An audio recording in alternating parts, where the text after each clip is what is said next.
सर्वप्रथम सर्वांना श्री स्वामी समर्थ. स्वामी महाराजांच्या कृपेने तुमच्या सर्व चांगल्या इच्छा पूर्ण होत ही स्वामींचरणी प्रार्थना करते आणि आजच्या व्हिडिओला सुरुवात करते. आपलं स्वयंपाकघर प्रत्येक गृहिणीचा आत्मा असतो. स्वयंपाकघराशिवाय कुठलं घरच पूर्ण होऊ शकत नाही. तर स्वयंपाकघरात काही नियमांचं, काही गोष्टींचं पालन केलं तर खरंच सांगते, माता अन्नपूर्णा, माता लक्ष्मी अखंड वास करते. त्या घरात प्रगती असू द्या किंवा पैसा, धन, ऐश्वर्य, राजयोग या सर्व गोष्टींना कधीच कमी राहत नाही. मुलाबाळांची प्रगती होते. त्या स्वयंपाकघरात काही नियमांचं पालन केलं तर खरंच आरोग्यदायी ते घर, कुटुंब नक्कीच राहतं आणि माता लक्ष्मी भरभरून देत राहते. कशाला कधी कमी पडत नाही. तर महिला असो, पुरुष असो, आपल्या स्वयंपाकघरात आणि घरातल्या गृहिणीने तर आपल्या स्वयंपाकघरात आणि स्वयंपाक करताना, खास करून स्वयंपाक करताना, जेवण बनवताना काही गोष्टींचं पालन करणं खूप गरजेचं आहे. अगदी लहान सहान गोष्टी असतात पण आपल्याला बरंच काही देऊन जातात.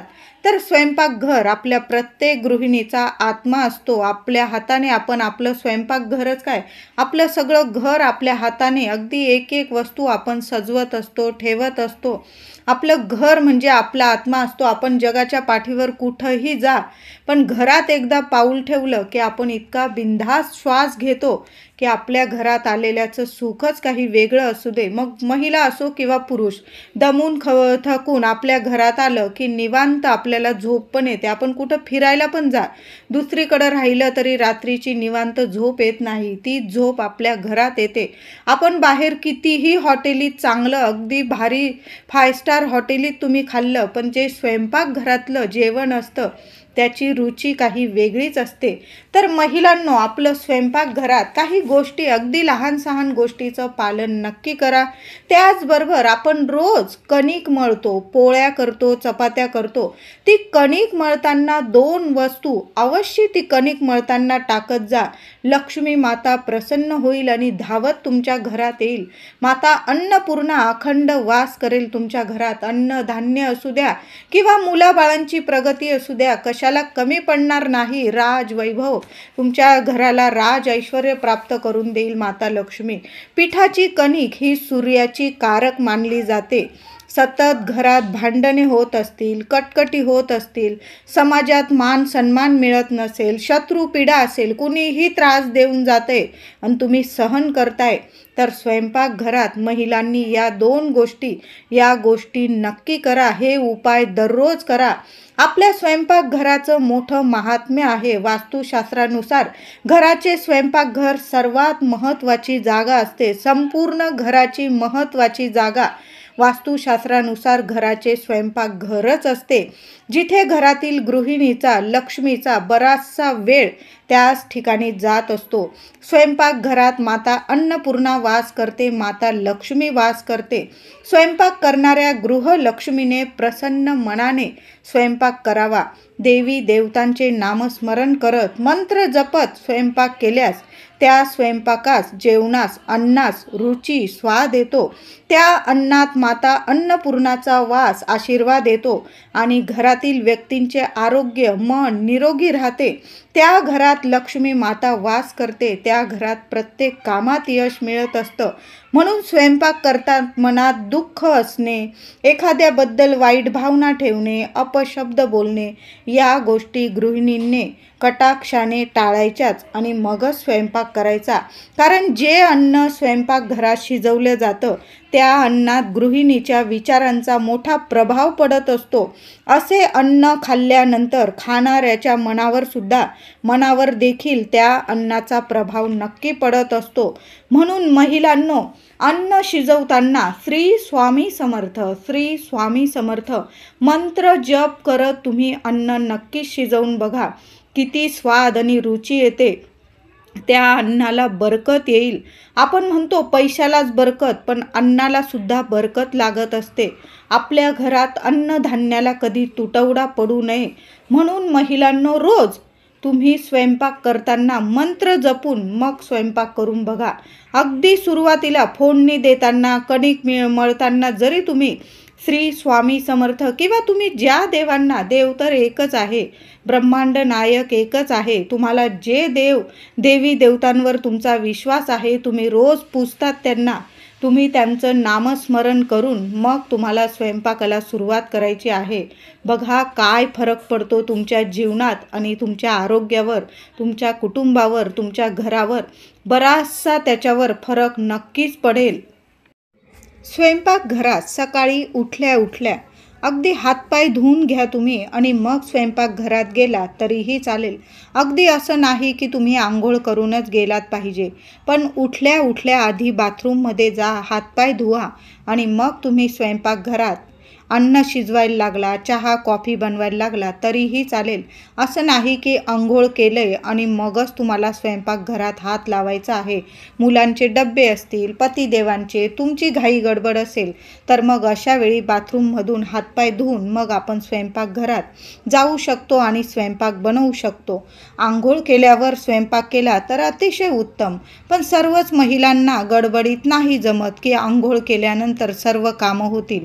काही महिला ऑफिसला जाणाऱ्या असतात, उठल्या उठल्या त्यांना बरीचशी कामं असतात, लेकरा बाळांचे डबे असतात, पतिदेवांचे डबे असतात. मग अशा वेळी एक नियम म्हणजे हातपाय धुवायचे, उठल्यानंतर स्वच्छ हात पाय तोंड धुवायचं, चूळ भरायची आणि मग स्वयंपाकघरात प्रत्येक गोष्टीला, गॅसला, स्टोव असू दे, गॅस असू दे, त्याला हात लावायचा आहे तुम्हाला. मगच आपलं स्वयंपाकघरात तुम्हाला पाय ठेवायचा आहे. आधी हातपाय धुवा आणि मग पाय आपल्याला स्वयंपाकघरात ठेवायचा आहे. काही वेळा काय होतं, आपण स्वयंपाक करतो, दमून थकून आलो आणि स्वयंपाकाला लागलो की मग चिडचिड होते, पण चिडचिड करून काहीही उपयोग होत नाही.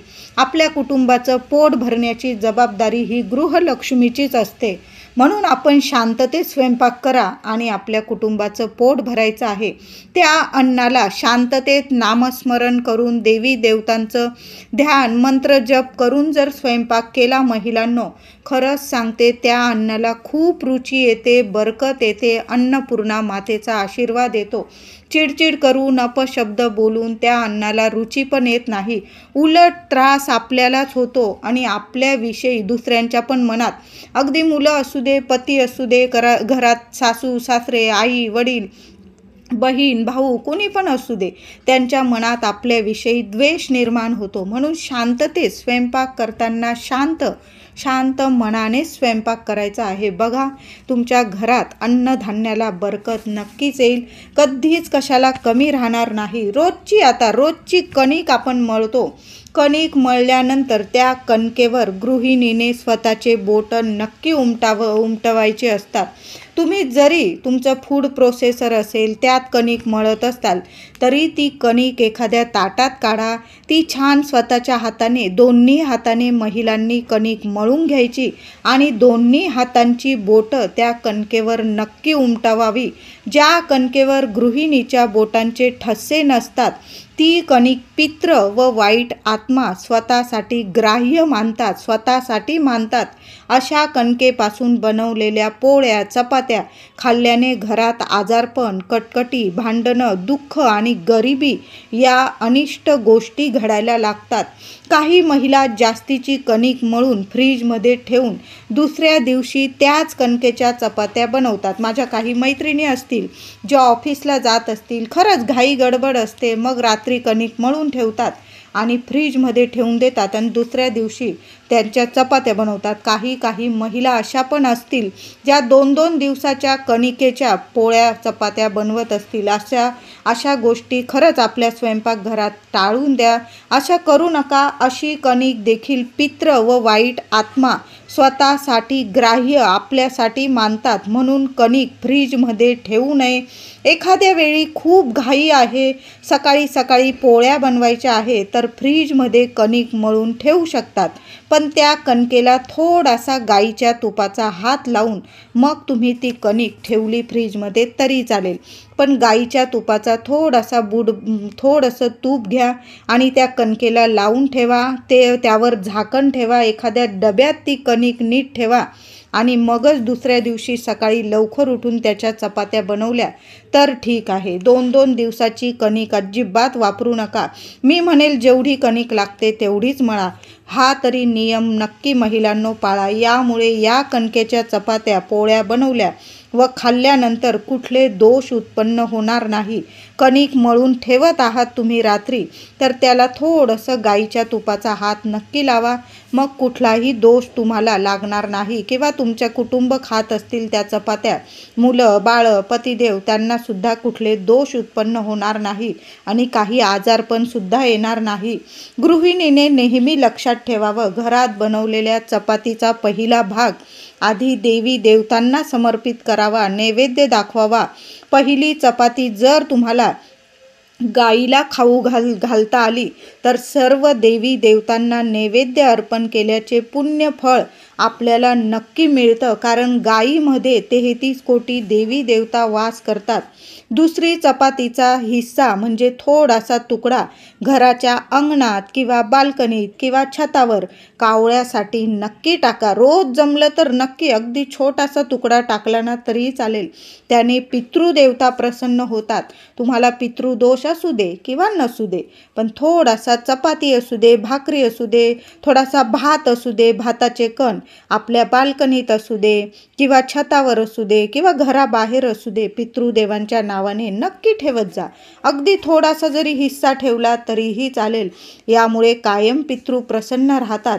आणि शेवटची चपाती किंवा भाकरी कुत्र्यासाठी काढून ठेवा. आणि कुत्र्याने जर ही चपाती भाकरी खाल्ल्यास घरातील बाधा असू दे, आजारपण, नकारात्मक शक्ती दूर निघून जाता, इडापिडा टळते, शत्रू बाधा कधीच होत नाही.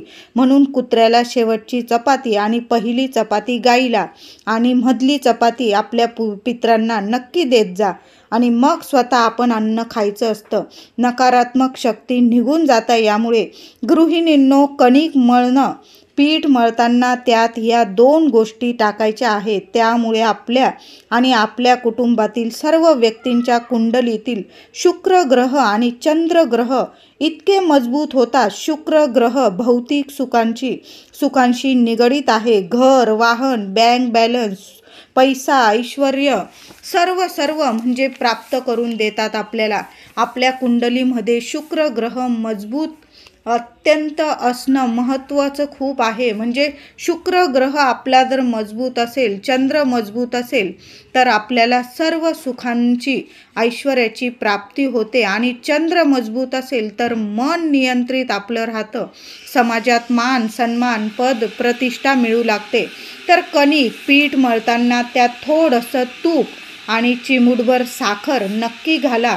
या दोन्ही वस्तू शुक्राच्या आणि चंद्राच्या कारक आहे. माता लक्ष्मीच्या अत्यंत प्रिय वस्तू आहे. या 2 वस्तू शुक्राला मजबूत बनवतात आणि लक्ष्मीची कृपा प्राप्त करून देतात. तुम्हाला शक्य असेल तर या 2 वस्तूंसोबत थोडंसं केशर किंवा हळदसुद्धा तुम्ही कणकेत टाकू शकता. हळद माता लक्ष्मीला अतिशय प्रिय आहे. दररोज हा उपाय केल्यास तुम्हाला तात्काळ फळ मिळेल. आता समजा दररोज नाही शक्य झालं तर मग सोमवार, बुधवार आणि शुक्रवार या 3 दिवशी तरी हा उपाय, ही सेवा अवश्य करायची आहे. सलग काही दिवस हा उपाय जर तुम्ही केला, तुमच्या घरात आजारपण, कटकटी, भांडणं, दुःख, दारिद्र्य या गोष्टी नावाला सुद्धा उरणार नाही. आपण महिला सणावाराला आपण पुरणपोळी बनवत असतो. पुरणाची कणिक मळताना सुद्धा त्यात थोडीशी केशर किंवा हळद नक्की टाका आणि मग पुरणाची कणिक मळायची. यामुळे लक्ष्मी माता खूप प्रसन्न होते आणि सुख, समृद्धी, ऐश्वर्य प्राप्त करून देते. कारण आपण सणावाराला पुरणपोळी केली की आपल्या देवी देवतांना, आपल्या लक्ष्मी मातेला नक्कीच आपण नैवेद्य दाखवतो. आता पुढं मार्गशीर्ष महिन्याचा शेवटचा गुरुवार आहे. बऱ्याच महिला माता लक्ष्मीचं उद्यापन करताना कणिक, आपण पुरणपोळी तर करणारच आहोत. पुरणाची कणिक मळताना महिलांनो कधी पण चिमूटभर हळद किंवा केशर टाकत जा आणि त्या पुरणाचा आपण माता लक्ष्मीला नैवेद्य दाखवून सहकुटुंब सहपरिवार भोजन जर केलं त्या घरात इतके ऐश्वर्य प्राप्त होतं, इतका पैसा, सुख, शांती आणि या सर्व बरोबर आरोग्य आपल्याला लक्ष्मी माता प्रदान करत असते. त्या घरात अन्नपूर्णा कायम अखंड वास करते, कशाला कमी राहत नाही, शत्रू पीडा कधी होत नाही. म्हणून महिलांनो, स्वयंपाकघरात या गोष्टींचं नियमांचं पालन नक्की करा आणि कणिक मळताना या 2 गोष्टी नक्की टाका. तुमच्या घरादारात सुख ऐश्वर्य नक्कीच येईल. मुलाबाळांची आपल्या स्वयंपाकघरातून काही गोष्टी कधीच संपू देऊ नका. नवीन काही सांगणं नाही, माझ्या सर्व मैत्रिणींना माहीतच असेल या गोष्टी, तरी पण थोडक्यात सांगते. मीठ असू द्या, तेल असू द्या, साखर असू द्या, गहू, तांदूळ, हळद, तिखट किंवा इतर मसाले असू द्या, त्याचबरोबर दालचिनी, लवंग, वेलची, या सर्व गोष्टी आपल्या घरात कायम थोड्या का होईना प्रमाणात अवश्य साठवून ठेवत जा महिलांनो. अगदी जास्त नाही, पण कधीच या वस्तू कधीच संपू देऊ नका. त्यात महत्त्वाचं म्हणजे मीठ असू द्या, हळद असू द्या, तेल असू द्या, साखर, गहू, तांदूळ आपल्या घरात अवश्य, अख्खे तांदूळ हे तर आपल्या घरात अवश्य असायलाच हवे. तांदूळ म्हणजे प्रत्यक्ष लक्ष्मी नारायण आहे.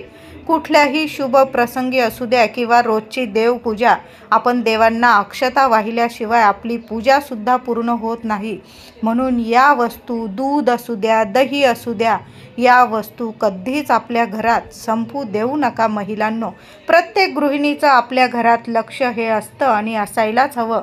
त्याचबरोबर संध्याकाळ झाली आणि आपल्याकडं कुणी काही उसणं मागायला आलं तर या वस्तू, दूध असू द्या, दही असू द्या, हळद, तिखट, मीठ, साखर, या वस्तू अजिबात कुणाला देऊ नका.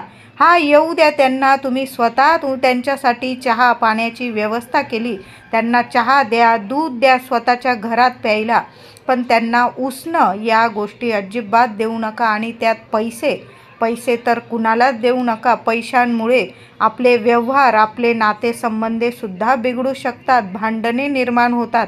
म्हणून अजिबात उसणं देऊ नका. संध्याकाळी तर अजिबात नको. सकाळी एक वेळेस ठीक आहे, तुम्ही कुणाची तरी मदत केली, पण ऐन संध्याकाळी 6:30, 7:30 ते 8 वाजेपर्यंत या दरम्यान तर या वस्तू आणि पैसे आपल्या घरातली लक्ष्मी महिलांनो कधीच देऊ नका. त्याचबरोबर रात्री झोपताना आपल्या घरात उष्टी भांडी असू दे, कितीही वेळ होऊ द्या तुम्हाला झोपायला, रात्री कितीही वाजले तरी आपल्या घरात उष्टी भांडी, खरकटं असं अजिबात ठेवू नका. किचन ओटा साफ करा, स्वच्छ करा. खरकटी भांडी स्वच्छ करून मग झोपा. आपल्या किचन ओट्यावर तुम्ही जर रोज थोडा का होईना 1 मिनिटभर दिवा लावत असाल गॅस शेजारी, तर नक्की लावत जा. नाही लावला किमान शुक्रवार किंवा मंगळवार वर आठवड्यातून 1 वेळा का होईना 1 कापूरची वडी आणि 2 लवंग आपल्या गॅस ओट्यावर, आधी गॅस खालून बंद करा आणि मग हा उपाय करत जा. कारण भीती नको, आपल्याला मनात भीती नको की आपण गॅस शेजारी कापूर जाळतोय काहीतरी विघ्न येईल. खालून गॅस बंद करा, सिलेंडर खालून बंद करा आणि मग गॅस स्वच्छ पुसून घ्या, शेगडी धुवून घ्या आणि त्यावर आपल्याला कापूरच्या भांड्यात 1 भीमसेन कापराचा तुकडा, 1-2 कापराचे तुकडे आणि 2 लवंग, आठवड्यातून नियमच बनवून घ्या. तुम्हाला दिवा नाही लावता येत, काही करता येत नाही ना, आठवड्यातून मंगळवार किंवा शुक्रवार आपल्याला झोपायच्या आधी 1 कापूरवडी आणि 2 लवंग जाळा. बघा काय फरक पडतोय. इतकी माता लक्ष्मी आणि अन्नपूर्णा इतकी प्रसन्न होईल तुमच्यावर की साक्षात वास करेल आणि अशा घरात कशाला कमी राहत नाही, बरकत होत राहते, लक्ष्मी टिकून राहते, पैसा येत राहतो, विनाकारण खर्चसुद्धा कायमचा थांबतो. म्हणजे आजारपण असू द्या, या गोष्टी घरात असे विघ्न संकट कधीच येत नाही. म्हणून स्वयंपाकघरात या गोष्टींची काळजी नक्की घ्या. रात्री स्वच्छ करून मग झोपी जा. जरा उशीर झाला चालेल, पण आपलं स्वयंपाकघर नीट नेटकं असलं तरच माता लक्ष्मी अन्नपूर्णा वास करते. व्हिडिओ आवडला असेल लाईक करा, शेअर करा, चॅनलला कृपया सबस्क्राईब करा. धन्यवाद.